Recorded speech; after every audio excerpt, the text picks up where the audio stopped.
ஒரு ஆற்றங்கரை ஓரமா ஒரு அழகான கிராமம் ஒன்று அமைஞ்சிருந்துச்சு.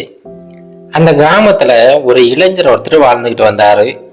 அந்த இளைஞர் எப்பவுமே ஒரு பெரிய சாக்கு பைய அவர் முதுகுல சுமந்துகிட்டே போயிட்டு இருப்பாரு. அந்த சாக்கு பையில என்ன வச்சிருக்காரு அப்படின்னு பாத்தீங்கன்னா, சின்ன சின்னதா இருக்கிற அந்த கூழாங்கற்கள் நிறைய சேகரிச்சு வச்சிருந்தாரு. அந்த கூழாங்கற்களோட எடை ரொம்ப அதிகமா இருந்துச்சு. அதிகப்படியான எடையை சுமந்துக்கிட்டு அவர் குனிஞ்ச மாதிரி தான் நடந்து போய்கிட்டே இருப்பாரு. அவர் போகும்போதெல்லாம் மக்கள் எல்லாருமே அவரை பார்ப்பாங்க. அவரை பத்தின ஒரு சில விஷயங்களை அப்படியே முணுமுணுத்துக்கிட்டே இருப்பாங்க. ஆனா அவர் எதையுமே கண்டுக்காம அவர் பாட்டுக்கு அவர் போய்கிட்டே இருப்பாரு. யாருமே அவர்கிட்ட வந்து ஏன்பா இவ்வளவு பெரிய மூட்டை தூக்கிட்டு போற அப்படின்னு சொல்லிட்டு இது வரைக்கும் கேட்டதே கிடையாது. அந்த ஊர்லயே வாழ்ந்துகிட்டு இருந்த ஒரு சின்ன பையன் ஒருத்தன் அந்த இளைஞர்கிட்ட போயிட்டு, ஐயா எனக்கு ஒரு சின்ன சந்தேகம், நீங்க ஏன் இவ்வளோ பெரிய மூட்டைய முதுகுல சுமந்துக்கிட்டு போய்கிட்டு இருக்கீங்க? இந்த மூட்டையை சுமக்கிறதுனால உங்களுடைய முதுகே வந்து வளைஞ்சிருக்குது, உங்களால நிமிர்ந்து நிக்க கூட முடியல, எப்பவுமே கூனிக்கிட்டே நடந்து போய்கிட்டு இருக்கீங்க, என்ன காரணம், எதனால இவ்வளவு பெரிய மூட்டையை சுமந்துக்கிட்டு இருக்கீங்க அப்படின்னு சொல்லிட்டு அந்த சின்ன பையன் கேட்கிறான். அதுக்கு அந்த இளைஞர் சொல்றாரு, அது ஒண்ணும் இல்லப்பா, நான் என்னுடைய வாழ்க்கையில நிறைய தவறுகள் செஞ்சிருக்கேன். நான் ஒவ்வொரு முறை ஒரு தவறு செய்யும் போதும் சரி, இல்லை ஒவ்வொரு முறை நான் ஏதாவது ஒரு விஷயம் செய்யணும்னு நினைச்சு அந்த விஷயத்த செய்யாம இருந்தாலும் சரி, அந்த மாதிரி சூழ்நிலைகள் எல்லாத்தையுமே ஒவ்வொரு கூழாங்கல்ல எடுத்து இந்த பையில போட்டு வச்சுக்குவேன். இந்த மாதிரி தான் நான் ஒவ்வொரு முறை செஞ்ச எல்லா தவறுகளையுமே சேர்த்து ஒரு பெரிய மூட்டைய என்னுடைய முதுகுல சுமந்துக்கிட்டு இருக்கேன். அதுக்கு என்ன காரணம்னா, இதுக்கு மேல வருங்காலத்துல அதே மாதிரி தவறுகள் செய்யக்கூடாது, அந்த ஞாபகம் எனக்கு இருந்துகிட்டே இருக்கணும் அப்படிங்கிறதுக்காக தான் இந்த பைய சுமந்துக்கிட்டு இருக்கேன் அப்படின்னு சொல்லிட்டு அந்த இளைஞர் சொல்றாரு. உடனே அந்த சிறுவன் கேட்கறான், அப்படிங்களா, அப்ப நீங்க இப்பெல்லாம் தவறுகளே செய்யறது இல்லையா அப்படின்னு சொல்லிட்டு கேட்கறான். ஆனா அந்த இளைஞர் சொல்றாரு, இல்லப்பா, இப்பவுமே நான் சின்ன சின்ன தவறுகள் செஞ்சுக்கிட்டு தான் இருக்கேன். எப்பப்பெல்லாம் நான் தவறு செய்யறனோ அந்த சமயத்துலலாம் ஒவ்வொரு கூழாங்கல்லாம் எடுத்து இந்த பையில போட்டு அப்படியே சேகரிச்சுக்கிட்டே வரேன் அப்படின்னு சொல்லிட்டு நடக்க முடியாம அந்த பையை தூக்கிக்கிட்டு அப்படியே நடந்து போய்கிட்டே இருக்கிறாரு. இப்படி நாட்கள் கடந்து போகுது. அவரு அந்த கூழாங்கல்லை சேர்க்கறதுமே அதிகரிச்சுக்கிட்டே போய்கிட்டு இருக்குது.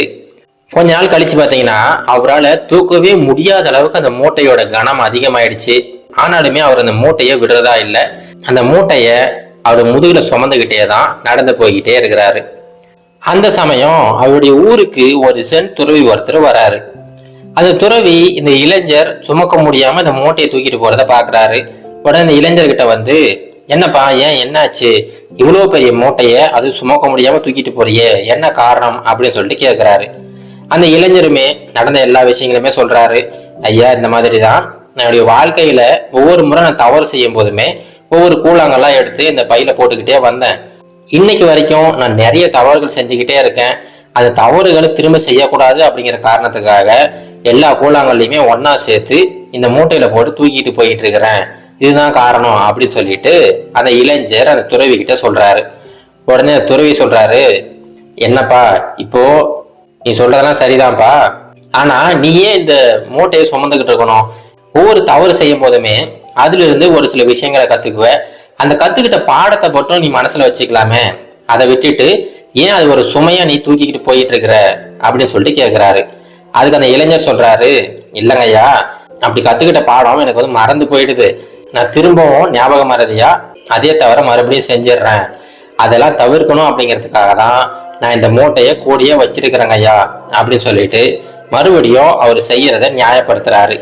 உடனே செந்துறையை சொல்றாரு, அப்படியாப்பா, சரி வா, என் கூட கொஞ்சம் நடந்து வா, அந்த ஆற்றங்கரை வரைக்கும் போவோம் அப்படின்னு சொல்லிட்டு ஆற்றங்கரையை நோக்கி 2 பேரும் நடந்து போய்கிட்டு இருக்காங்க.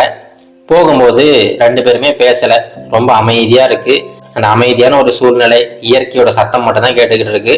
2 பேரும் நடந்து போய்கிட்டே இருக்கிறாங்க. கொஞ்ச நேரம் கழிச்சு ஆற்றங்கரைக்கு வந்துட்டாங்க.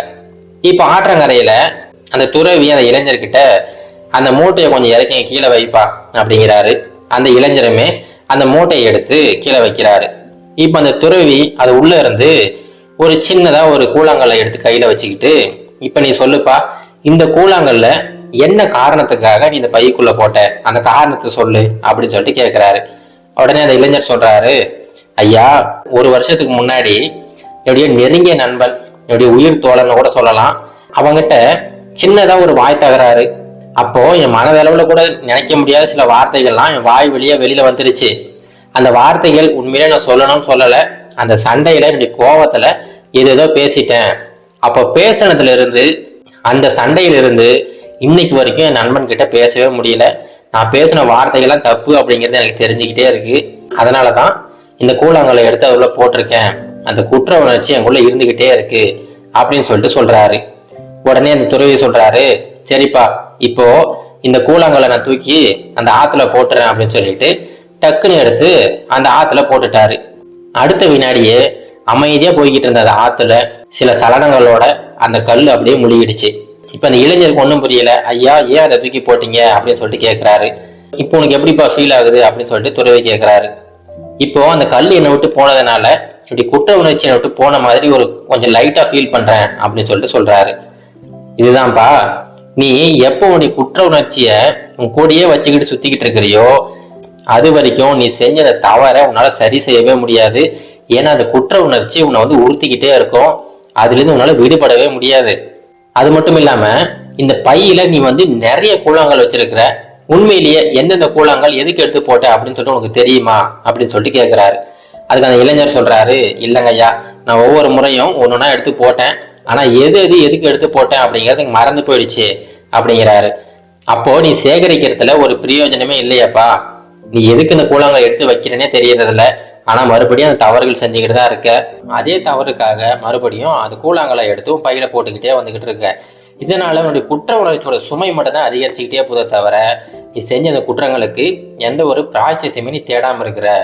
இப்போ ஒன்று பண்ணு அப்படின்னு சொல்லிட்டு இந்த துறவி ஒவ்வொரு கல்லா எடுத்து அந்த ஆத்துல போட ஆரம்பிச்சிட்டாரு. கொஞ்சம் கொஞ்சமா அந்த பையில் இருக்கிற கனம் குறைய ஆரம்பிச்சிருச்சு. கொஞ்ச நேரத்திலேயே அந்த பை முழுவதுமே காலியாயிடுச்சு. இப்போ அந்த காலி பையை அந்த இளைஞர்கிட்ட கொடுத்துட்டாரு. இதுக்கப்புறம் நீ உன்னுடைய குற்ற உணர்ச்சியை சுமக்காதப்பா. நீ என்ன தவறு செஞ்சியோ அதுலேருந்து என்ன கற்றுக்கிட்டியோ அதை வச்சு அந்த தவறை சரி செய்ய பாரு. தயவு செஞ்சு உன்னுடைய குற்ற உணர்ச்சியை தூக்கி சுமந்துக்கிட்டு இருக்காத. அப்படி சுமந்துக்கிட்டு இருந்தீங்கன்னா கடைசி வரைக்கும் நீ செஞ்ச அந்த தவறை திருத்திக்கவே முடியாது. அதை உன் மனசுக்குள்ளார உறுத்திக்கிட்டே தான் இருக்கும் அப்படின்னு சொல்லிட்டு அங்கேருந்து கிளம்பி போகிறாரு. இப்போ தான் அந்த இளைஞருக்கு புரியுது, இவ்வளோ நாளாக தேவையில்லாமல் அந்த சுமையை சுமந்துக்கிட்டு இருந்திருக்கிறாரு. அடுத்த நாளே அவருடைய நண்பரை பார்க்கறதுக்காக போகிறாரு. போனவருக்கு ரொம்ப தயக்கம், எப்படி அந்த நண்பர்கிட்ட பேசுறதுன்ட்டு அவருடைய கதவை தட்டுறாரு. அவருடைய நண்பருமே வெளியில் பார்க்குறாரு. கொஞ்ச நேரம் ரொம்ப அமைதியாக இருக்காங்க. அடுத்த வினாடி 2 பேரும் கட்டி பிடிச்சி அழ ஆரம்பிச்சிட்டாங்க. இப்போ இந்த இளைஞருமே அவர் செஞ்ச அந்த விஷயத்துக்கு மன்னிப்பு கேட்டுட்டாரு. அடுத்த வினாடியே 2 பேரும் பேச ஆரம்பிச்சிட்டாங்க. இந்த விஷயத்தை அவர் முன்னாடியே செஞ்சுருக்கலாம். ஆனால் அது செய்யாமல் குற்ற உணர்ச்சியை தூக்கிக்கிட்டே சுமந்ததுனால அவரால் இவர்கிட்ட பேசவே முடியலை. இது போல தாங்க நம்மளுடைய வாழ்க்கையிலுமே நாம் இந்த குற்ற உணர்ச்சி அப்படிங்கிறத எப்போவுமே மனசுக்குள்ளே வச்சுக்கிட்டே இருப்போம். தவறுதலாக எங்கேயாவது ஒரு இடத்துல தவறுதலாக ஒரு வார்த்தையை விட்டுருப்போம், இல்லை தவறுதலாக ஒரு சில செயல்கள் செஞ்சுருப்போம். அந்த விஷயம் நம்ம மனசுக்குள்ளே உறுத்திக்கிட்டே இருக்கும். அதனாலேயே அந்த நபரை நம்மளால் பார்க்கக்கூட முடியாது, அவர்கிட்ட பேசக்கூட முடியாது, அவர்கிட்ட ஒதுங்கி ஒதுங்கி போய்கிட்டே இருப்போம். ஆனால் இதெல்லாம் சரி செய்யணும் அப்படின்னா முதல்ல உங்கள் குற்ற உணர்ச்சியை விட்டுட்டு அந்த தவறை சரி செய்யறதுக்கான வழியை பாருங்கள். அந்த குற்ற உணர்ச்சியை நீங்கள் தூக்கி சுமக்க ஆரம்பிச்சிங்கன்னா கடைசி வரைக்கும் நீங்கள் செஞ்ச தவறை திருத்திக்கவே முடியாது. இது கரேஜ் டு ஆக்ட் மோட்டிவேஷன் கதைகள்.